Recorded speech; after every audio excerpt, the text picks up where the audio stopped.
So I think we can just dig right in. And to my first question to the panelists today, we we understand that AI's role in the economic growth is multifaceted and quite undeniable. We see that today. And most countries around the world are grappling with the challenges of slowing economic growth, driven by slowdowns in labor growth and productivity. So harnessing the power of AI is an opportunity. AI optimizes resource allocation, enhances decision-making, fuels innovation, unlocks unprecedented economic potential, efficiency and competitiveness, which really something the world could use a little bit more of today. And therein lies that big dilemma. How do we harness the full power of AI while ensuring adequate and fair oversight to mitigate the substantial risk and ensuring its responsible development? On the one hand, overregulation can stifle innovation. And on the other hand, the absence of appropriate safeguards can lead to significant unintended consequences. So to my panelists today, how can Canada strike the right balance between supporting responsible development and deployment of AI while fostering an innovative ecosystem and a competitive one in Canada? Jen, maybe over to you first. And perhaps before, if you can introduce yourself and your background. Sure. Hi, everyone. I'm Jen Boger, Chief Scientific Officer at ESGai and also adjunct prof in systems engineering at University of Waterloo. So I bring a couple of perspectives with me. ESGai is, as it sounds, at the intersection of ESG and AI. So both really large, relatively new, dynamic, impactful fields, which makes for a very interesting lens on this whole piece. We also design products that are for banks, consulting organizations, and corporations, which again, multi-sectoral products brings another mix in terms of considerations with users. And last but not least, yesterday, the announcement just got made public. We're partnered with the London Stock Exchange Group, which is very exciting for us, but also speaks to the idea of being able to work in a full geography, across geographies, and how global our solutions must be for products that we produce here in Canada to also operate in markets like Europe. So I think it's a really wonderful question. It's such a multifaceted place where we're going to need input from a lot of stakeholders into the process, not just now, but in a sustainable sort of way. So I'm really keen to see how that ends up happening. Excellent. Appreciate that, Jen. Christine, maybe over to you. Yeah, thanks, Yana. Hi, everyone. Christine Guyot. I'm Director of Corporate Affairs for Microsoft Canada. So I handle a variety of public policy issues and our government relations. So I have the pleasure of getting to chew on some of these really meaty public policy questions. In terms of one of the things that I think we really need to get right as we're thinking of the legislative framework here is we all need to be talking about the same thing. So when we are talking about regulating AI systems, we all need to have the same definition. This is a technology that spans borders. This is not happening in a vacuum. Other people are looking at some of these things too, and we need to make sure we're all having a consistent approach. So when I think about some of the key definitions in the legislation, I think we should be looking at things like the OECD's definition of AI systems to create some of that interoperability or that alignment that we're looking for with some of the other really big key jurisdictions like the EU and like the US. Excellent. Thank you, Christine. Anna, over to you. So I represent a financial institution, and sometimes people don't think that banks are at the forefront in innovation. However, in order to keep up with customer demands and expectations, we really strive to be that way. But we are also very heavily regulated, so this is not anything new to us. And one of the approaches that we have had is always keeping the human at the center of it, and that's still true when it comes to AI. And I was fortunate enough a couple years ago in my previous role at Scotiabank to start up a data ethics, which is also AI ethics, responsible AI team. And I was one of the first in Canada amongst the financial institutions. And what we did with that is, again, back to that whole human in the center of it. the customer is really the main asset of a bank, and customer trust is actually that asset. And so we wanted to ensure that when we're doing innovation, we're also doing it with that human in mind. And so we're use case focused. We look at it from a perspective as, does this use case, if we're going to use technology, AI to augment what we're doing, what does it do to our customer, whether it's external or employee? And then we go through that process even before it was regulation. It's about the things that you know you should be doing, even when it's that people call it that ick test, right? If you feel that this isn't the right use case and it doesn't provide you with that value that you're hoping to derive from it at the expense of something else, then you shouldn't be pursuing it. Now, fast forward, we're in this age where now everything is, around AI. And so the good thing is we were already starting down that path in terms of how to look at it from a human perspective. And now these additional guardrails are just more helpful in terms of ensuring that we're keeping innovation, but also in a fair playing field, and at the same time, keeping that human still at the very center of everything we do. Appreciate that. Thank you. Gabe, last but not Great, least. thank you very much. I probably come at it from a couple of different perspectives. Only man on the panel. It's so hard being the only man at these things, but Unique, isn't trying to it, get over though? that makes me uncomfortable. No, just kidding. It's awesome to see. Actually, I remember the first call. It was just like, wow, what a promise of AI in many ways, right? New demographic. But the real lenses that are different for you. So I run an industrial AI company. We're focused on blue collar AI. So we're focused on how to use AI to improve the knowledge, skills, and tools available to people who put warm hands on cold steel, right? They install, maintain, repair, inspect complex equipment. They've been left behind most technology revolutions, bluntly, and it's our mission to make that not happen this time. So that's one lens. It's a little different application of AI. The second is, I'm the emerging growth company. So we're not a large financial institution. We're a startup. And although I'm a big fan of regulation, standardization, harmonization, something we heard, the impact on small companies or emerging growth or scale ups is very different than the profile of a Fortune 500 company. And I think it's important to consider that because it can be hard to innovate as a small company amongst giants when regulations, which are necessary and important, come in, but we don't have the people necessarily to do it the same way. So something to think about. Well, I really like that, what you're touching on, that level playing field. So, but before I jump into that question, I do want to bring up the point about how evolving this AI technology is. And it will continue to evolve as we start to understand better how it works, what its potential is, and how to deploy it across our society. Now, with that in mind, regulation can often be archaic. What regulations we might discuss today are not going to be reflective of technology tomorrow.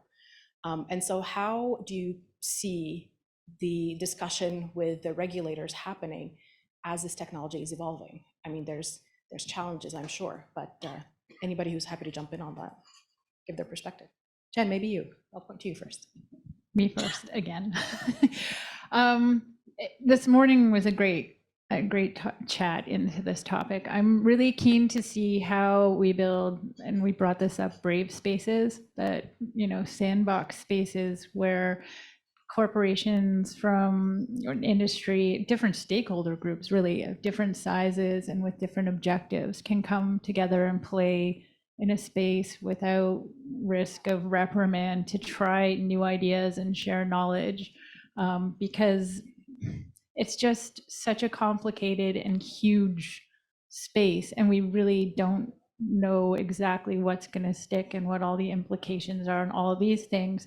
What I want to make sure we don't do is create regulations that cause people to bottle up and not share, especially when they've figured out pitfalls that could help accelerate responsible innovation. That's something to be wary of. Yeah, I think I might build on that to say, how can we maximize the opportunities for engagement with policymakers on this? Because like you mentioned, it's changing so rapidly. I don't think any of us is able to keep up. There's always something new that we've just learned. And so how can we maximize the opportunities to feed and share and cross-pollinate to better inform some of these public policies and how we're all kind of progressing along this journey? Just to add to that, I think it's been a common theme, which is back to education as well. So I think many of us, one, we have the privilege of being here and talking to many people from different industries and sectors, but it's also, I think, important to be part of conversations that are on both sides, should I say. So things that you necessarily wouldn't be often privy to. So for example, going to GRIs, so the Risk Institute, and seeing things from a risk perspective, but also at the same time going to an AI conference, for example, and seeing what is the art of possible, and also going to a data conference or a cybersecurity conference, right? All of those things all then impart your knowledge, and then it's our responsibility as we're having conversations, hopefully a two-way open dialogue with regulators, with government, that we impart that knowledge on them as well. And then that way we form some of those opinions together. Yeah, I just really have to agree. It's that open dialogue, something the chamber has talked a lot about, right? There needs to be an open dialogue on this issue, and I think it's important. And Deputy Minister Kennedy, talked about that. And I've known Simon a long time. I think we're fortunate to have him in this seat as we go through this transition. Extremely intelligent and open-minded, and an expert in his side of the table, right? But of course, the business side is different. That's where you need those experts talking to experts to try and find that common solution. And I do think, to his point, I like frameworks. To be honest, details are dangerous, right? In a fast-moving environment, right? And because every detail that you add to something, it's a potential for an unintended consequence. And I actually worry much more about unintended consequences of regulations than I do about bad actors. We have lots of laws in place to tackle bad actors that already exist. It's really the unintended consequences I worry about. No, point taken. And from this morning's discussion as well, there's consultation processes that exist with government right now, but what's been recognized is that they are slightly archaic. And when you're talking about a fast developing technology like AI, you cannot have a traditional consultative process as what is in place right now. So that open channel of communication with industry is going to be that much more critical moving forward, to either present use cases or look at sector by sector approach around deploying AI. And the safety mechanisms that go around it. So that's something that the chamber and the AI the council will certainly be advocating for with our government stakeholders. I want to pivot back to something that was mentioned before, and it's around leveling the playing field. So Canada is composed of, I think the statistic was over 90% are small, medium-sized enterprises across our economy. So when we talk about AI, it's a topic that has to consider the realities of our small, medium-sized businesses. So Gabe, maybe to you and then Jen around how do you level that playing field?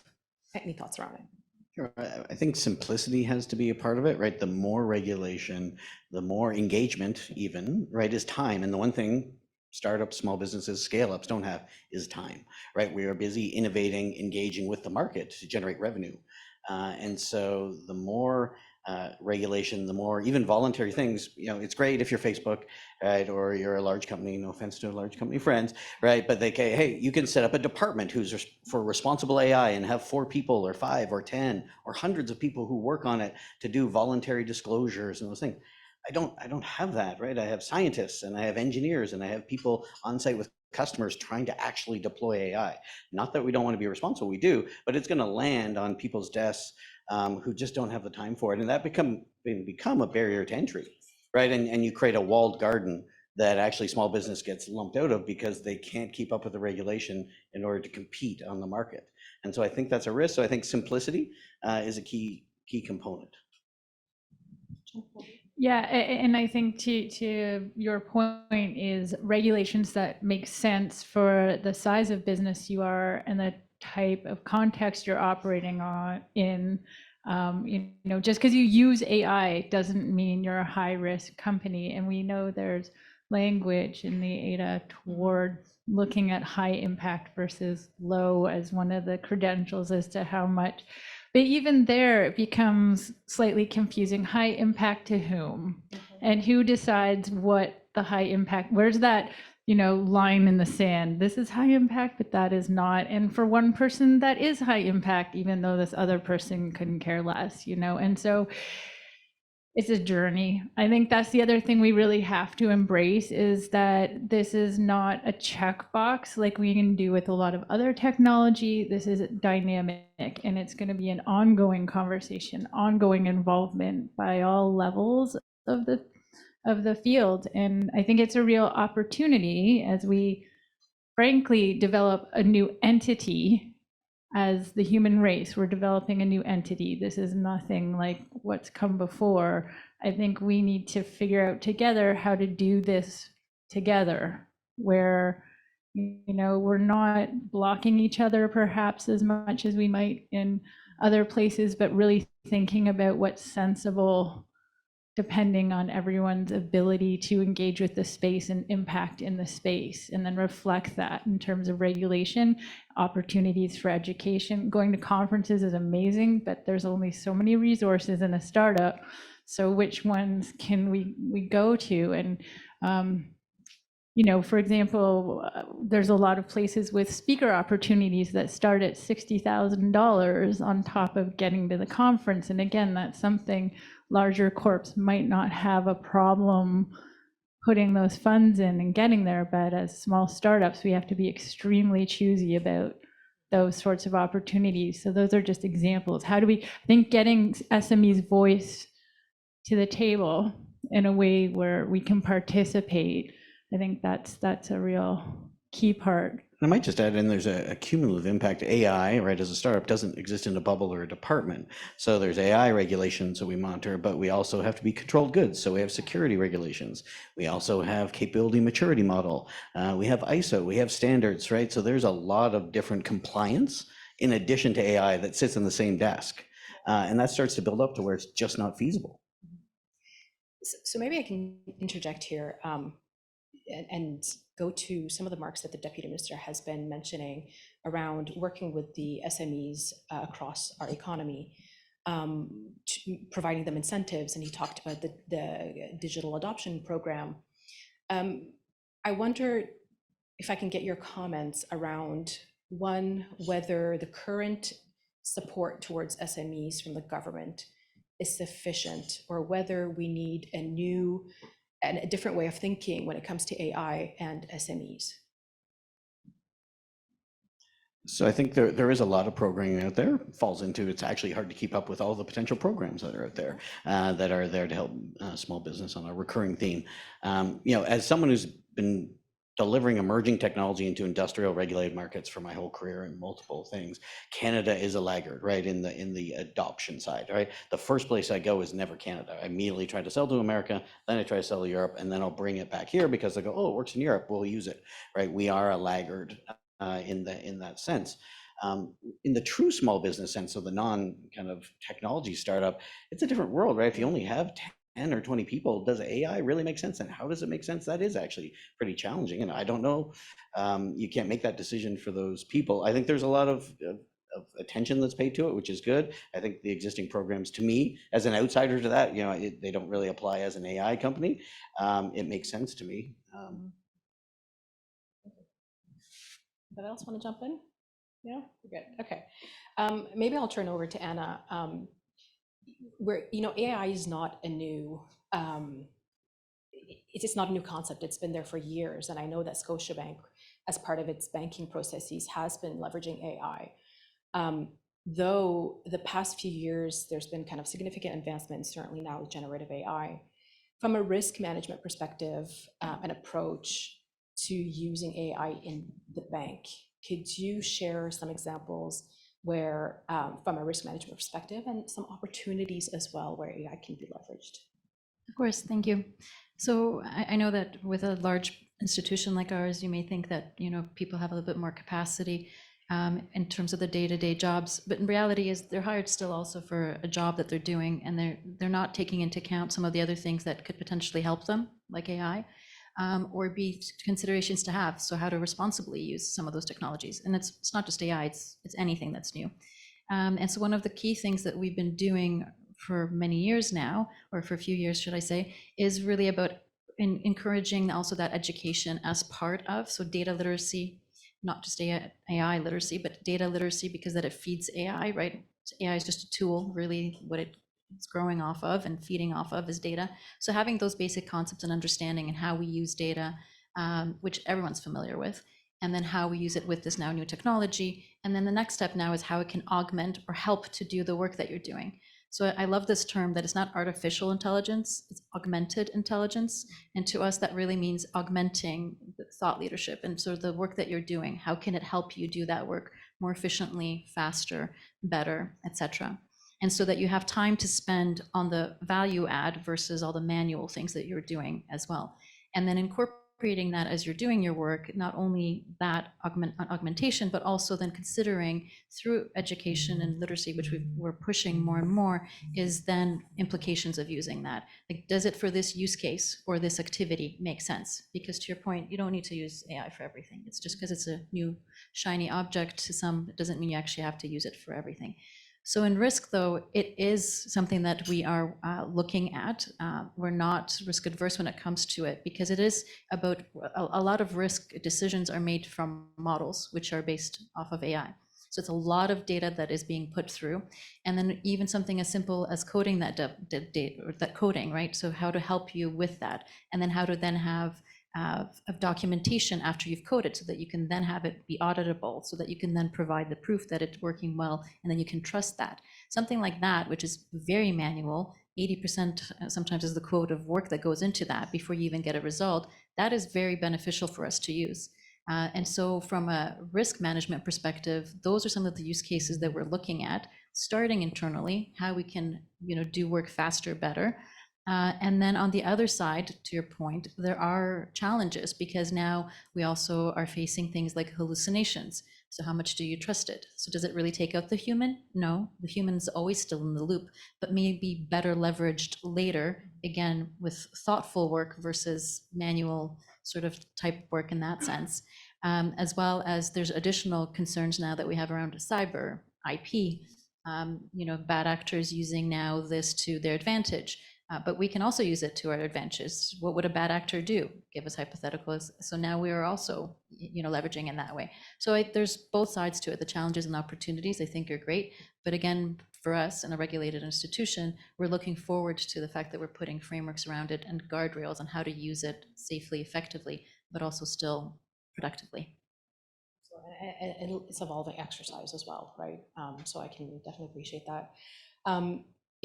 We are just starting on that journey around understanding the technology, its reach, its capabilities.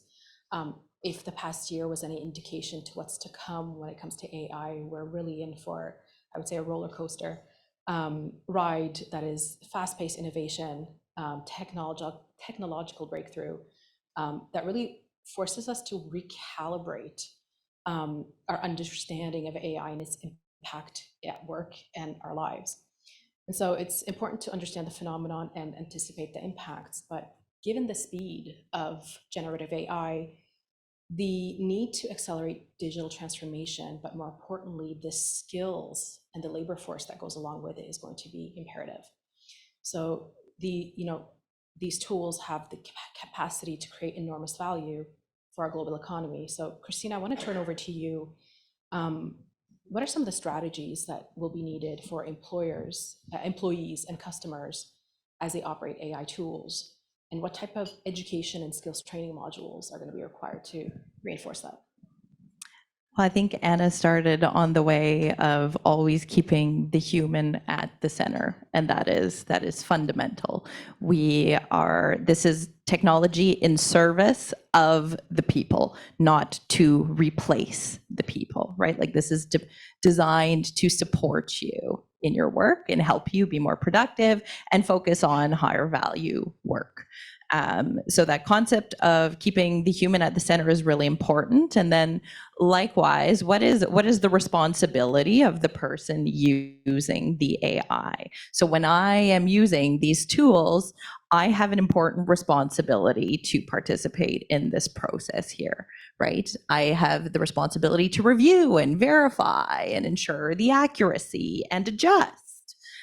So that piece, that skilling piece, is deeply important, as much for the folks using the technology all the way across the value chain, right? Whether it's the CEO, whether it's the board, whether it's individual employees, whether it's folks looking for employment. How are folks getting skilled on these tools that are becoming increasingly integrated into just about everything?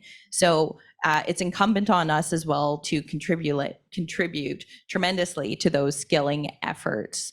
And so for Microsoft, that means a lot working through partnerships with skilling organizations. We work with Empower Canada, for example, that is skilling job searchers on some of these digital skills and then connecting to these jobs that are getting in more and more demand as well. I think we're seeing it across the board. There are tons and tons of openings and folks looking for employees with these skills. So how are we also doing some of that job matching as well to accelerate and increase the labor force that businesses are looking for? So huge components to the skilling throughout. And I want to build on that, is including, and to Gabe's point, including the general labor force and developing solutions that actually do save time without inherently increasing risk, and coming back to them while developing the tools to be like, hey, is this making your job better? Are the results it's putting out, is this correct? Is this jiving? And again, an opportunity to look at what kind of data do we need? How do we make sure it's not biased? How do we make sure it's correct for this context? How do we improve data collection? This is another big one. How do we improve data collection so that these large models that are usually running are actually reflective of more objective nature of the problem rather than just the one direction we've collected data on it? So there's all sorts of ways there where, again, human in the loop and lots of different points of view while we're building these solutions, because they can do a lot of heavy lifting for us of, frankly, things we'd rather not spend our time doing in the first place. So that's great. But like you said, how do we educate people on ensuring what we're using them for is correct? Anna, Gabe, any comments to add?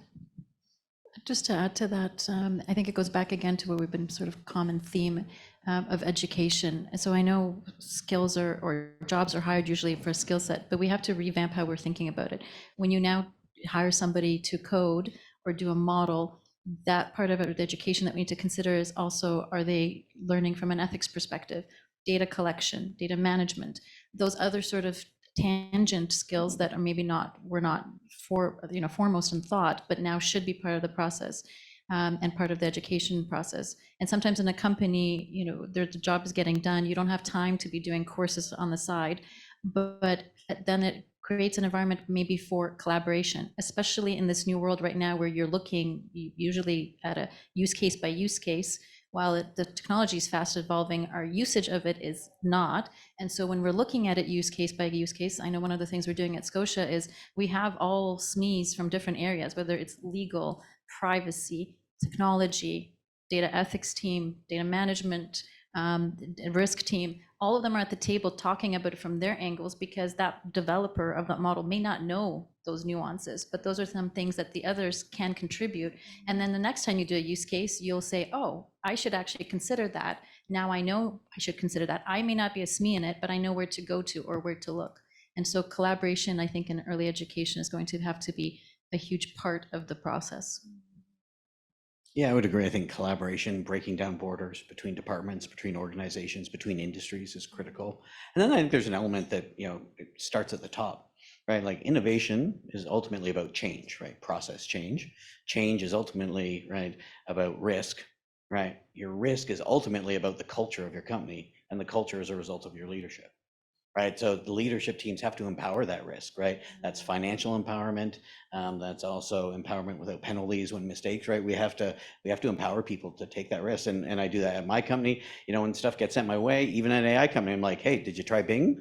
Right? Did you check Bing? Did you try ChatGPT? Do you push yourself beyond just using your own human brain, human in the loop? And same with my kids at home, right? They do stuff. I'm like, hey, use those tools. They are decision support, not decisions. And I think that's the key. The low-hanging fruit is really decision support, not looking for actual decisions.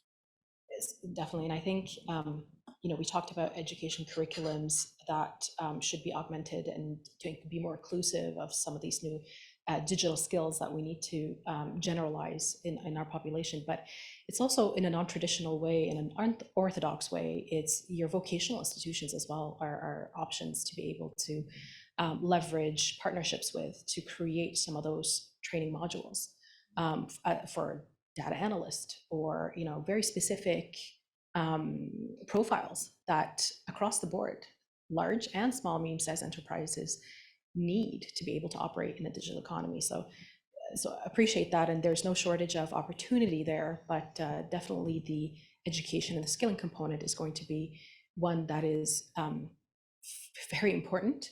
But I would also echo that there's a role for government to play as well into incentivizing that kind of ecosystem and environment to allow small and medium-sized businesses to leverage some of those training modules and programs, but also for the larger tier companies as well to implement mentorship programs that would allow them to collaborate with SMEs and to have kind of experiential training is another avenue, and it's can be more inclusive with Indigenous communities as well. That's something that we're always talking about as well in the digital space. Actually, Yana, can I pick up on that? Please. I was chatting with a counterpart of mine at the Canadian Council for Aboriginal Business, and it's super interesting. We should be looking at Indigenous businesses for some of these leading practices. They're actually adopting a lot of these digital technologies faster and from the get-go. Nice. So we're seeing them kind of leading the forefront, which is really cool. I would just add, let's not forget the polytechnics, right, and the trade schools, right? Yeah. So if we want blue-collar AI, we want blue-collar jobs to be the jobs of the future, we have to not ignore them. We pour R&D money into our universities, right? But we don't pour it into those schools, and I think we should. Absolutely. That's right on. I want to get to probably a comment that I've heard a lot lately, and it's around how AI is a danger to jobs. And so there's been an increasing rise in concern that AI is going to take over my job. And now with generative AI, that's even more prevalent. And so in this context, can you share some of your comments around it, and really what is the human role in this very complex AI scenario? Gabe, I'm going to turn to you, because I think from your context of your company and blue collar workers, I would think you have a very good opinion on this. Yeah, it will change jobs. It will transform jobs, right? In the short term, there will be winners and losers, right? Anytime you have a transformative technology, whether it be electricity or the technology age or industrial, but it will net to the good by far, right? As we go forward, and to use a Scotiabank relevant example, there are more bank tellers today than there were at the advent of the ATM.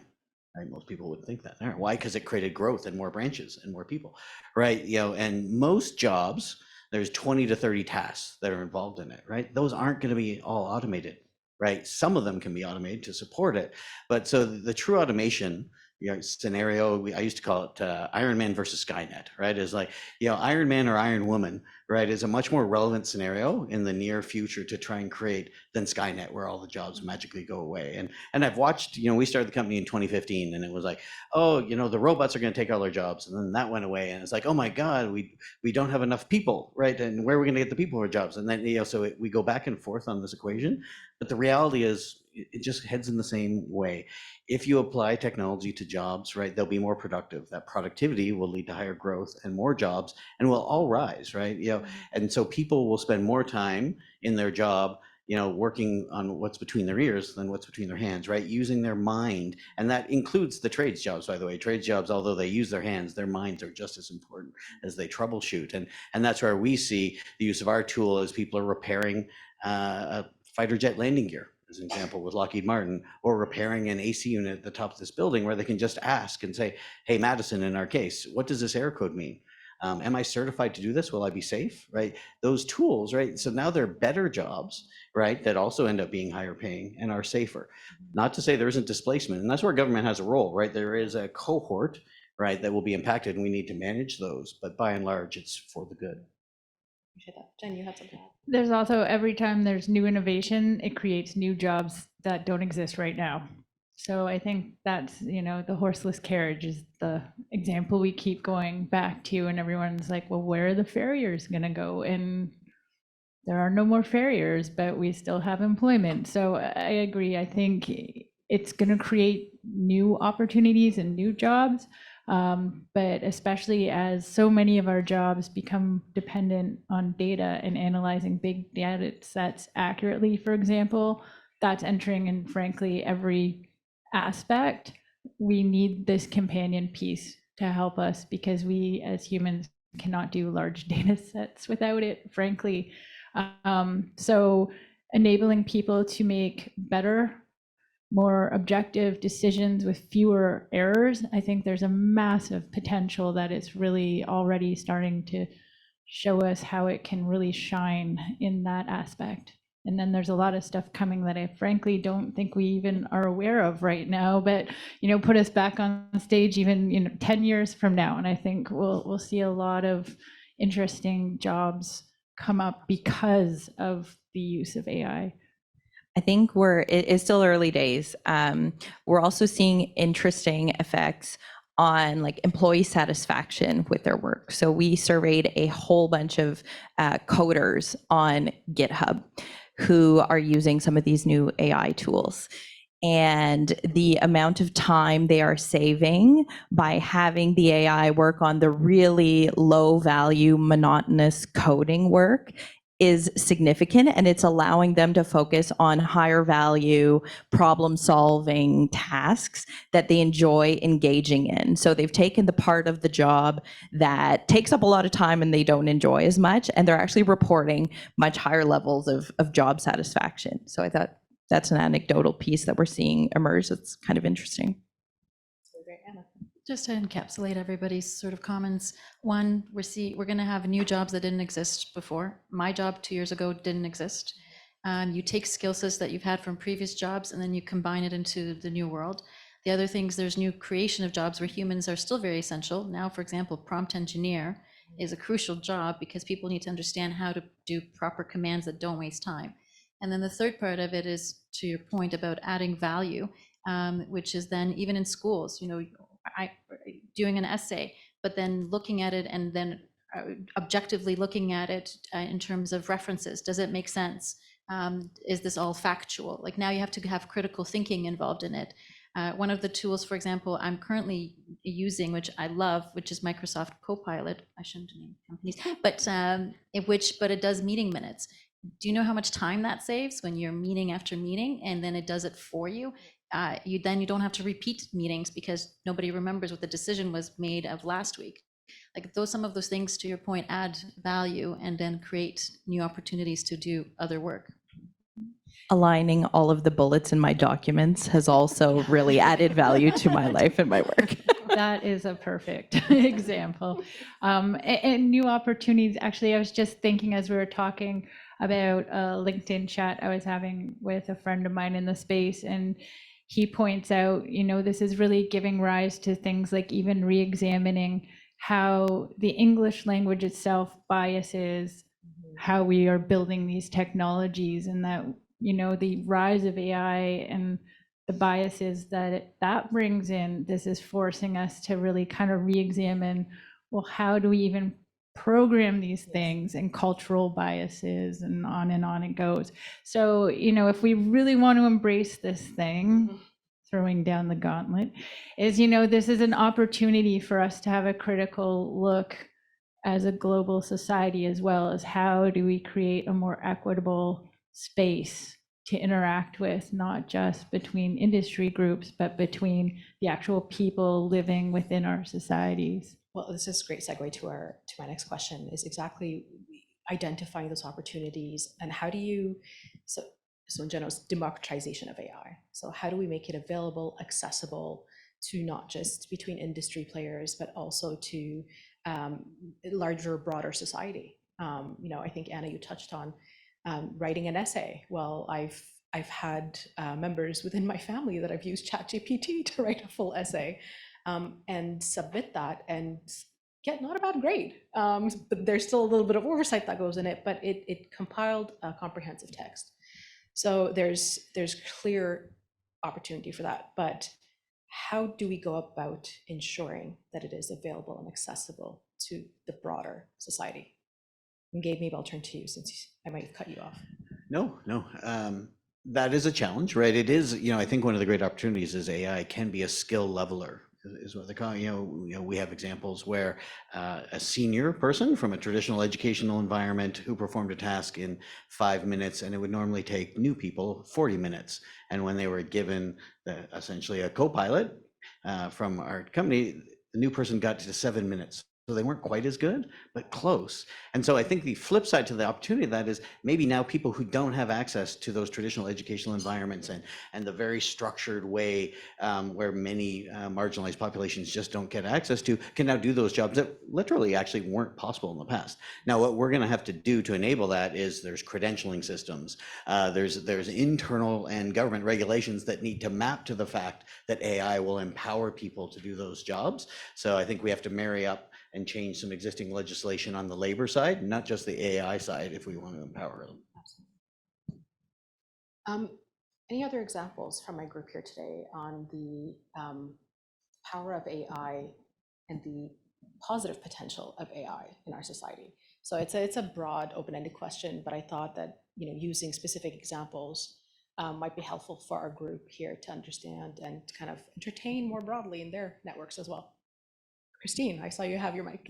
Yeah, I've got a handful, but I'll start with one. This is actually really cool. The Department of Global Affairs, they receive tons and tons and tons of mission reports coming in from around the world. And you can imagine that in times of crisis, these multiply exponentially and are coming from all sides, which makes it really hard on the receiving end if you need to read through all of them and start to pick up trends in order to render some kind of decision. So Global Affairs actually built this tool called the Doc Cracker, or the Document Cracker, that basically ingests all of these mission reports coming in from around the world, and that people in Ottawa can then go through and search through to pick out the content that they need. It also helps them pick up on trends or things that are starting to emerge through these reports, but not having to read through every single one of these hundreds or thousands of reports that can be coming in. So in terms of empowering decision making for some of these really important things, that's a cool one. That's a really great example. Anybody else? Automating data extraction from reports, especially structured reports. So looking at the ESG space, mandatory disclosure reporting that's pipelining really fast, which is going to impact pretty much everyone. And the idea is that this way stakeholders can get comparable objective data on different organizations across the globe. Really, it's going to be, but that's an enormous amount of data. You can't possibly, as an analyst, read through all those reports. If you're a financial analyst or if you're a policymaker or whomever you are, frankly, we need AI to then, you as the stakeholder, tell it what kind of information you're looking for, and AI helps you to go through documents and pull out, or at least highlight that data. So again, a companion piece to make possible what frankly would be impossible, allowing analysts to do a broader perspective of a greater number of companies, and really, again, using the brain part and having AI do some of the heavy lifting to make possible what was not possible before. Well, and it's not just reports. So if you're talking about, for example, there's one component of financial data, another component about sustainability or environmental data, social data. So AI has the power to be able to pull the data from multiple sources and to be able to digest it and kind of give you an analysis that is a little bit more summarized. Mm-hmm. So that's really the power of this technology. 100%, yeah. And from different lenses, right? Absolutely. So this is a really interesting piece too. So scope 3 emissions is something everyone is frankly, right? So this is where you need to report on your supply chain's emissions, and like, for someone like Microsoft, how do we do this? But as you start to pull all that data together, AI cannot just help you pull the data together, but you can start analyzing it from all sorts of different lenses that you couldn't before, which also then can show actual opportunity for improvement that you maybe weren't aware of. And Anna and Gabe, I'm sure it's the same in your respective industries as well. Oh, for sure. I think the overarching use case, it's a favorite quote of mine from Herbert Simon, an economist, was a wealth of information creates a poverty of attention, right? I think that's the overarching use case. 30% of a knowledge worker and 30% of industrial workers' day is spent looking for and going through reference information. Nobody likes that part of the job. We can all relate to that, right? If something breaks in your house, where's the manual? I don't know. Did I throw it out? Right. Then I better check their tech website, right? There's these multiple stages. If you can now just use AI to get to the information's here, now I gotta use my brain to figure out the problem, right? Everybody's job's better. Nobody likes looking for information. So can you give us a tangible example before I go to Anna about, how, whatever comes to your mind? So, recently we did some work with the Royal Canadian Air Force. And so when a plane lands, there's lots of error codes that have to be fixed before that plane takes off again, which we're all thankful for if you fly. Please correct all of those errors. Traditionally, it would take about 40 minutes to go through each of those errors, right? And they would have to go to the SAP system, known as DRIMIS. They would have to check for all the work orders. They would have to check if there's service bulletins, and they would have to check what previous work has been done. So before they even start their job, right, you're 30 minutes in best case, right? And then you do it. Now with AI, they're able to walk up and they say, hey, Madison, are there any work orders for this? Hey, Madison, when was the last time this occurred? And so in 7 minutes, they did it. Not only do they enjoy their job more, but the plane gets back up. And that applies in other scenarios in HVAC, as I said before, but it's real. It's there today. Anna, where do you? So just to actually work off a little bit of Gabe's example, people don't like to look through websites, and even though it's right there. So one of the things that Scotiabank, which we recently won an award for, is a chatbot. Now, a chatbot is just an easy question. Now with generative AI, it makes it even simpler because it actually has context behind it a bit more. And so we, now we're answering over 40% of customer queries are through our chatbot, and it's and there's more accuracy to it. But then on the flip side, if they don't get the answer that they want from a customer or from the chatbot, one of the things that we're looking to now is then you'd have to flip to a customer service representative or in the call center, et cetera. But some of them are new. It's a job that is a high frequency of volatility. And so when you're training them, you might not also get the answer that you're looking for. Now with AI, it can train that person as it's speaking to you to look in the right section. So if you said, I'm unhappy about this, and now you can ask it to go to that section, and now you're in the right section versus looking through a manual and spending time. And can I put you on hold for 20 minutes, getting even more irritated? So it's efficiency and speed now and better customer service. That's excellent. I appreciate all that. That's all for my questions, at least, that I have for today. But I did want to give the opportunity for closing remarks. If any of you have some lasting wisdom that you'd like to share today, this would be the chance. And if not, we go straight to questions from the audience or those that are online watching us as well. Well, I would just say to everyone in the room, play in traffic, except kids. Kids, never play in traffic. The rest of you play in traffic, right? Is engage, right? Use the tools, play with them. Some of the fear is the fear of the unknown. Engage, try them out. There's a lot of free tools out there. Challenge yourself both personally and in your job to just try it off the side of your desk. I think you'll be surprised. I think we all have the same sentiment, which is this isn't something to be afraid of. It is obviously, it requires guardrails, it requires responsible usage, but at the same time, it really is going to be something that's going to change the way we work. Deputy Minister Kennedy commented it was electricity, or whether it's internet or the horse and buggy or the elevator, there's always fear, but then it's made life now better to the point where you don't think about those things. There's also a knowledge now where you're not going to put a key, for example, into a socket. So there's now a basic knowledge around certain things. And I think that this as well with AI will become sort of that standard in the near future. I think in terms of balancing the discourse in Canada from being, currently it's quite heavily risk focused. If you look at some of the global studies, it's usually Canada and France in the bottom two in terms of trust in technology and trust in AI. And so I think getting the regulatory and legislative framework right will be important to help build that trust, as will learning and seeing some of these opportunities and seeing how AI is already being used today and how it will continue to be used will help balance that out. Yeah, I agree. Lean in. I think that's the key message. Lean in and let's not be afraid to share our experiences, good and bad, with each other so that we can build trust and mitigate misintentional misuse and really, push innovation forward in a responsible way. I think it's such an exciting time. Yeah, kind of like on a roller coaster exciting time, but yeah, I'm really keen to see where the next few years go. Next few weeks, next few months, I I don't know. Yeah, seriously, yeah. Tomorrow. No, but I, really appreciate all the comments here today and to the panelists. I think you've given us a lot to think about. And my takeaway today is, yes, get the regulation right. Yes, have discussions and advocate for what good regulations looks like. But not to forget to continue kind of bringing awareness to the opportunity and the benefits of AI to balance out perhaps what Christine was saying, the negative or the risk discourse that's happening right now. So that's certainly the role that the AI Council sees with the Chamber, is to advocate a lot more of that.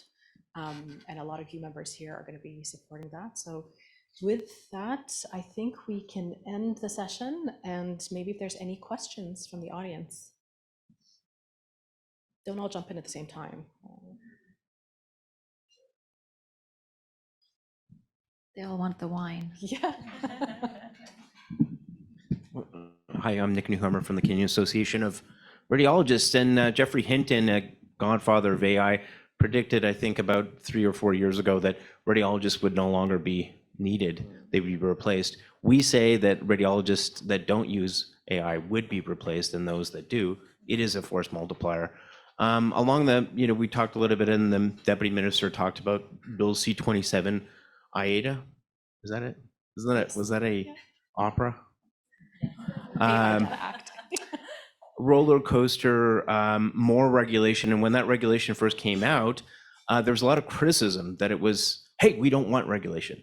But what I'm hearing now, and I'd like the panelists to talk about it, of if we had, is it maybe the Goldilocks, is it too hot, too cold, or just right? What is the just right on regulation? We need more regulation. What would an ideal regulatory sooner than later look like? And if we got that, each one of the panelists, where will we be in AI in today is 2023 and 2026? Easy question.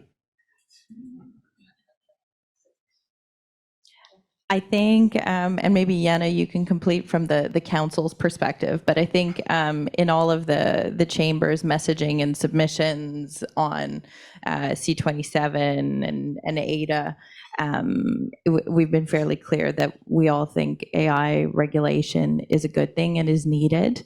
And now it's the devil's in the details of how do you get that right, like you articulated, so that Canada isn't punished globally, so that it can operate and its businesses can operate across borders and be compliant in doing so, and help build up some of that trust in the technology by having the right safeguards. Now, I think the deputy spoke about the kind of future flexible framework, hence why we don't see a ton of details in the legislation and leaving that to the regulations. I personally think we need a bit more meat on the bone. So some of the key definitions that shape what is in scope and what is not of the legislation are really important to get right and align with other players globally. And then knowing from there that there will be the opportunity to engage as the regs are shaped down the road. Yeah, so just to echo what Christina said, I don't think anybody would disagree with some kind of framework around regulation to safeguard. That's a given, and it's not anymore a point of contention. We understand there's that legislation. Striking the right balance is going to be that give and take between the policy decision makers and industry. And that conversation is happening now. Where it's going to get really interesting is past the legislative phase, and when we start talking to the regulatory frameworks and the standards phase, the conversation can't stop between industry and government. So that's one of the key points that we've kind of hammered with industry, with the government, is that you need to keep that channel of communication open, because the technology is evolving so quickly, and you cannot have your regular process of consultation that is currently existent. You need to, on the contrary, use whatever word you want, but a forum of dialogue where you're constantly providing examples, best practices. Here's what industry is doing. Here's what's happening elsewhere. Here's how innovation needs to continue to be developed. And here's how to create an ecosystem in Canada that is competitive globally, but that the regulations are also harmonized across the globe so that we don't impede on business opportunities. I don't know if anybody else would like to comment or add. Just to add to that, a few years ago, there was hardly any regulations or laws. Now in this year alone, I think the statistic was like over 100 are being created. And so the technology is moving fast, it'll continue moving fast. And so having that, whatever that balance is though, of the right balance of making sure that we're agile in our approach and so that we can keep on being innovative while at the same time looking at all of the regulations and ensuring that there's a harmonization, consistency, operational efficiency behind it. Yeah, I think that's enormous, is the agile nature is very different from a lot of other things that are regulated. This is just moving so fast. I think we've talked about this a little bit this morning, but it's going to require an innovation in regulation as well. I don't think we can regulate this the same way we've regulated other types of technology, but we have to work, again, open communication. It's not a checkbox, it's not an endpoint, it's an ongoing conversation, it's a journey. And the turnaround time, frankly, has to be fast. So that's going to be a challenge that maybe AI can help us all with, is staying on top of how quickly regulation, standards, best practices are going to have to evolve to match what is happening in AI, and the challenge for all of us, not just government, but all of us, to stay on top of what are those best practices, those regulations, those standards. So yeah, good question. And Gabe, as the last male on this panel, standing between the crowd and some wine, any last comments? No, I think everything that was said is right. Regulations, standards, best practices are actually necessary for scalability. They aren't a burden, they're a necessity for the market to grow. So I think we're all in favor of that. As I said, the devil's in the details. I will sometimes say the detail is the devil when you're in a fast-moving environment. So we need that flexibility, agility. And so I think regulation being harmonized and agile will be the key to all of us being successful. Well said. And with that, thank you very much, everybody.